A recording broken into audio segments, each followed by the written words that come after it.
বাংলাদেশের মধ্যে কোনো নেতাই কোনো নেতাকে চ্যালেঞ্জ করতে পারে না। গোটা বাংলাদেশের 18 কোটি মানুষ চ্যালেঞ্জ করতে পারে, কাকে ক্ষমতায় নিয়ে যাবে আর কাকে ক্ষমতায় নিয়ে যাবে না।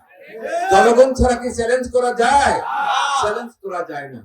যেসব নেতারা চ্যালেঞ্জ করেন সেসব নেতারা নাকি বলেন যে অমুককে সভাপতি বানিয়েছি, উপজেলা চেয়ারম্যান বানিয়েছি। আরে বাবা, তুমি যদি সভাপতি বানানোর কারিগরই হয়ে থাকো, নিজে সভাপতি হতে পারো না কেন?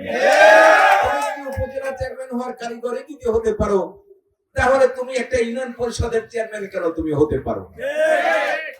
এসব ভাওতামূলক কথার কোনো মূল্য নেই। যারা চ্যালেঞ্জ করতে চায় তাদের বাবারাই তো চ্যালেঞ্জ করে এখানে পরাজিত বরণ করেছে। আর 14 সালের নির্বাচনে 3 এমপি আমার বিরুদ্ধে অবস্থান নিয়েছিল। 3 এমপি কি বিজয় লাভ করেছে? বিজয় লাভ করেনি। তো গুদাসপুর ভৌগোলিক সীমারেখা হালসা থেকে বিলসার সর্বস্তরের মানুষ চ্যালেঞ্জ করে যাকে নির্বাচিত করেছে সেই নির্বাচিত হয়েছে। এখানে চ্যালেঞ্জ করার কোনো সুযোগ নেই। 18 সালে যখন মনোনয়ন নিয়ে আমরা যখন তুলকালাম, তখন ওনার তো বড় সার্টিফিকেট ছিলেন, উনি নির্বাচিত এমপি। গুদাসপুর বড়াই গ্রামের মানুষ আমরা খেটে বড় বড় মিছিল নিয়ে নির্বাচনী প্রচারণা চালিয়ে তাকে এমপি নির্বাচিত করেছিলাম। যার জনপ্রিয়তা আছে তাকেই মনোনয়ন দিয়েছিলেন। মনোনয়ন তুমি পান নাই। তো বাবা হেরে গেছে, সন্তান এসে চ্যালেঞ্জ করে। তোমার বাবা তো 5 বছর এমপি ছিলেন। তোমার বাবার সঙ্গে আমরা তো রাজনীতি করেছি, আমাদের সঙ্গে তোমার বাবা রাজনীতি করেছে। তোমার বাবার রাজনীতির বয়স আর আমাদের রাজনীতির বয়স আকাশ আর পাতাল। হঠাৎ করে এনজিও করতে করতে এসে এখানে দাঁড়িয়ে গেলেন। এখানে যোগ্য প্রার্থী ছিল না, যার পরে আপনাকে মনোনয়ন দিল।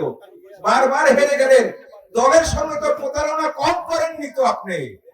আপনাকে বারবার মনোনয়ন দিয়েছেন, নির্বাচন করেছেন, হেরে গেছেন। যখনই একটাবার আপনাকে মনোনয়ন দেয়নি, দলের সঙ্গে গাদ্দারি করে হাতি মার্কা নির্বাচন করেছে। দলের সঙ্গে তো প্রতারণা আপনার বাবাই তো করেছে। সেই বাবা হেরে গেছে, যার সঙ্গে তুমি সন্তান হয়ে তার সঙ্গে চ্যালেঞ্জ করো। আমরা কোনো চ্যালেঞ্জ করতে চাই না। জনগণ হচ্ছে ক্ষমতার উৎস। জনগণ রোহিত থেকে রাজাপুরের জনগণ যদি মনে করে যে আমি চেয়ারম্যানকে এমপি বানাবো, তাহলে এমপি হয়ে যাবে।